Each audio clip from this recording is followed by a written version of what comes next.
Vijayawada bus యాత్రలో ముఖ్యమంత్రి YS Jaganmohan Reddy పైన జరిగిన దాడి దుర్మార్గపు చర్య అని ప్రభుత్వ సలహాదారు పోతిరెడ్డి నాగార్జున రెడ్డి అన్నారు.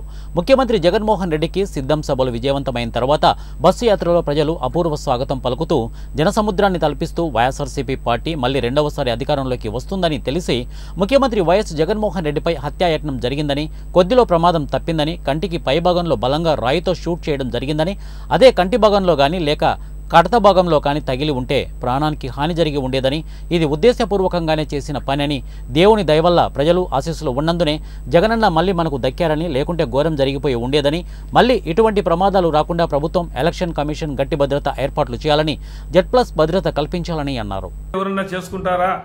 కేవలం వాళ్లకు తగ్గుతున్న ఓట్లను ప్రజల్లో విశ్వాసాన్ని కోల్పోవడం జరిగింది కాబట్టేసే మళ్ళీ ఈ విధంగా సమర్థించుకోవడం జరుగుతూ ఉంది. కాబట్టి ప్రజలంతా నిన్న ఎంత ఆందోళన చెందాలి, రాష్ట్ర వ్యాప్తంగా ఉన్నటువంటి ప్రజలందరూ కూడా జగనన్నకు ఏమైందో అని చెప్పేసి టీవీలకే అతకపోవడం జరిగింది. కానీ ఒకటే చెప్తున్నాం, ఈరోజు ప్రజల్లో విశ్వాసం నమ్మకం కలిగిన నాయకుడు ఉన్నారంటే అది ఒక జగనన్న అని చెప్పాలి. దివంగత ముఖ్యమంత్రి రాజశేఖర రెడ్డి ఏ విధంగా పరిపాలించాడో అంతకంటే ఎక్కువగా జగనన్న పరిపాలిస్తున్నాడు. కాబట్టేసే ప్రజలందరూ కూడా గమనిస్తున్నారు. ఇటువంటి పరిస్థితి రాకుండా ఎలక్షన్ కమిషనర్ కూడా కేంద్ర ప్రభుత్వం కూడా జెడ్+ కేటగిరీ కేటాయించి భద్రత ఎక్కువ కల్పించి మా నాయకునికి